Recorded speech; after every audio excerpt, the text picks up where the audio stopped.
Hi, I'm attachment specialist Adam Lane Smith, and today I'm going to talk to you about why your kids like you. Why do your kids like you? Really? That's a really good question. Why do these little humans actually like me? The answer might surprise you, and it might simplify some things. And I want to teach you how you can make them like you more, because you really can. Although, in some ways you can't, because they already do. And I'm going to show you. Now, in my experience, I worked as a licensed marriage and family therapist for a long time. I worked with families. I worked with a lot of kids. I worked with 12-year-olds who were suicidal. I had parents bring in their little kids and dump them off and say, this kid hates me. I don't get why. Fix them. Didn't go well.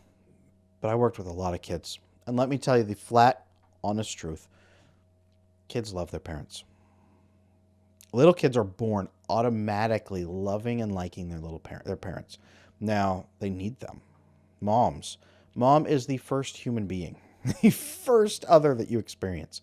You're in that womb for about 10 months-ish, 40 weeks. You're in there for a long time. That's the first smell, the first taste. Her voice is the one you hear. Her heartbeat times everything. Seconds. For the first 10 months of our life, we hear our mom's heartbeat over and over and over and over. So now her heartbeat becomes how we time things. It becomes how we make music. That's why fast music is played really fast. It's because when scary things would happen and adrenaline would pump, mom's heartbeat would go up. When music is slow and calming, that's what mom's heartbeat was like. And after we're born, if we lay on her, we still hear her heartbeat through her chest. Human heartbeat, and especially mom's heartbeat, determines a lot of things. And mom's care for us, her warmth, her love, all of that determines what we're worth. Mom is really our first concept of God, in a way, because she is a God to us. We cannot live without her constant protection, feeding, warmth, care, everything. We cannot survive without her. Father comes along when we're a little bit older and suddenly becomes useful and interesting and interactive, and we are instinctively driven to seek out his approval and his care because he's a big protector. Hunter-gatherers, our brains are meant for hunter-gatherer time. Dad is the big protector. So you want to get in good with him because he'll bring you the best food and he'll protect you from tigers. So you want that. Kids are born instinctively liking us, especially mom. It's hard to break, really hard to break that. You have to work really hard at it. Dads, the bond needs to be there, but kids know. Even if they've never met their dad, it's a hole. It's a pain that they have to come to terms with. Where is he? Why isn't he here? Why am I not good enough for his time and attention? Where is he that he could be with me and isn't? Kids are born liking you. They're born wanting you. They're born craving your approval. And that ends at about 11, 12. So you get those first 11 or 12 years where they crave your approval. And about 11 or 12, their brain starts to shift. Puberty hits, everything. They start becoming, in a lot of ways, adults. And they say, okay, I've put together all this data about how the world works. I've put together data about the people around me. I've decided how I feel about people. Now I'm going to consciously go into the world and make decisions about things. And if data changes, I'll make new decisions. But this is where I'm at. And it's harder to change how they feel about you at that point. But they still need you. There are a lot of men walking around their 30s still hurt that they don't have their dad's love. There's a lot of women walking around their 30s seeking fatherly love from older men. There's a lot of men walking around their 40s trying to please their wife as if she's their mom, trying to win good boy points. Our parents set us up in that level, and we are born liking and loving them. Now you can hurt that. You can hurt that by sending the wrong messages. You can hurt that by you having bad parents, and you say, I will never do what my parents did to me, without realizing that your parents never taught you the good. Kids need us for food, shelter, life. That's the first 12 years. They are programmed to like us and love us. And that's why I said the answer may surprise you. They like you because they have to. Because 10,000 years ago, if they didn't like you, they wandered off, they would die. So they were programmed. The kids who were born loving their parents survived, and the kids without that adaptation died. So kids are born loving us and wanting us and craving our approval. For me to be here recording right now, I had to fight my way through my swarm of children to get to my office and slam the door and ask my wife, please hold them back so the little fingers aren't under the door. Dad, I have to tell you about Pokemon. And I love my kids with all of my heart, and that warms my heart that they love me that much. So I'm making fun of it, but it's true. When you see, that's the thing that people don't understand as a parent. When you see the little fingers under the door, Dad, Mom, where are you? It's been 3. I'm trying to use the bathroom. Right? It's frustrating. But it also means they love you. Now, we as parents, we can choose to honor that. We can choose to honor that they did not choose to be born. But they did not choose to be born to us. They did not choose to be our kids. They did not choose to love us. We can give them real love in return. And if you're watching this channel, odds are good you've watched my guide, Top 5 Ways to Boost Your Child's Attachment. How to fix your relationship with your kids in 10 minutes. What spending 10 minutes a day can do for your kids. You've worked on your own attachment pieces. You're resolving some of your own internal bad reactions to your kids. Hopefully you're watching those. I've got all those guides on this channel. Hopefully you're repairing your romantic relationship with their other parent. Whether you're married or divorced, if you're co-parenting, if you're still romantically engaged, whatever it might be, I have all those guides on this channel. But we as parents have 2 choices. We can honor the love that our children are born giving us, or we can force them to spend those first 12 years in unrequited love, begging for our attention, not understanding why we are not giving them our attention, misunderstanding why we are giving them no attention or giving them negative attention or hurting their feelings, because they won't just not understand, they will misunderstand. If you, their concept of God, their proto-God, if you hurt them, even without meaning to, their brain will think they deserve it. And that's how they'll go out into the world. It is not enough not to do the bad. You must do the good.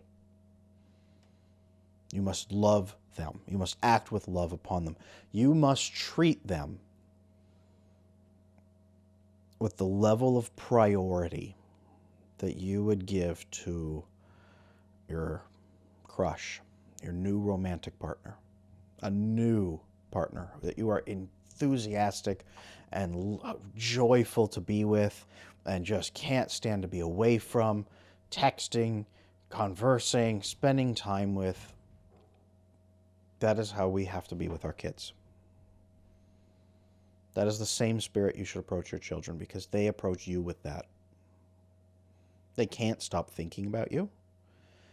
This morning I woke up and my little 3-year-old, it's almost 4 years old, my daughter, I said, how'd you sleep, sweetheart? Did you have any dreams? Yes. What'd you dream about? I dreamed about Mommy. And her mom is right there in the room. And she saw her right as she was putting her to sleep. And she's dreaming about her. Your kids probably dream about you. Your kids wake up in the morning wanting to come see what you're doing. Your kids want to share experiences with you. They want to eat the food off your plate so that they're sharing the food with you. They want to play all their games with you. They want to teach you all their hobbies and the things they learn. They want your approval. They want your high five. They want your hugs. They want your smiles. They want your laughter. They will gauge everything of their self-worth on you. Your kids have to like you. We as parents can choose to honor that or we can choose to force them to live in unrequited love.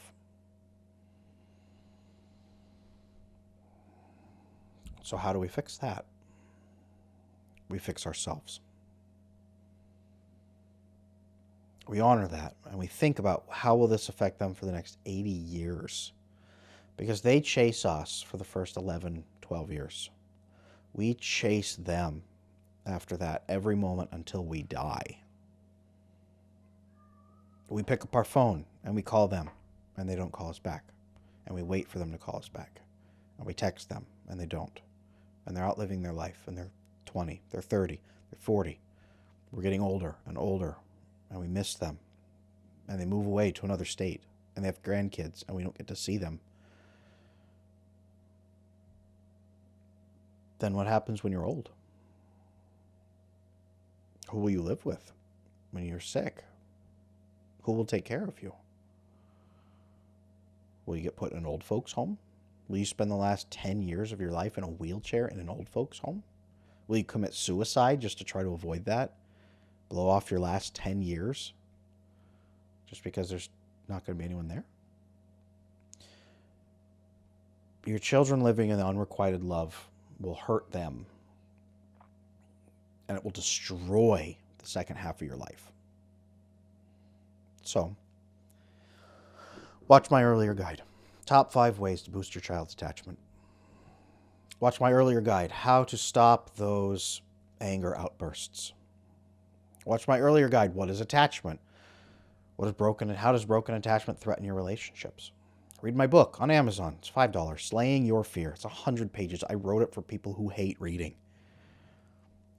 If your kids are older, past 12, get the audiobook version. It's a 2-hour audiobook. It's broken down into chapters. You can listen to it together and you can both talk about your attachment. Because after 11 or 12, you have to convince your kids to try in your relationship. Because now they're settled. And you have to use persuasion, not manipulation. Persuade them to give you another shot. And I've seen families come back from horrible things. I have seen families where the parents are in their 60s or 70s and their kids are 50s, 40s and 50s, and they repair them then. And it is doable if both sides are willing. I don't know that I've ever seen a circumstance where a parent truly in their heart finally wanted to change and the kids said absolutely not. I believe it's always possible. But you have to create the conditions where the child or your adult child would say, okay, you are not a threat anymore. So I don't have to bar the door. I can see you're serious and you've taken serious actions because words are not enough. You've taken serious actions to change. I'm willing to entertain the thought. Let's talk in a neutral location. I've never seen a circumstance where a child was not willing to if the adult parent took some serious steps to show that they were real this time and not just talking the talk. So why do your kids love you? Why do they like you? Because they have to. And that doesn't really stop at 11 or 12. They're programmed to without complication before 11 and 12.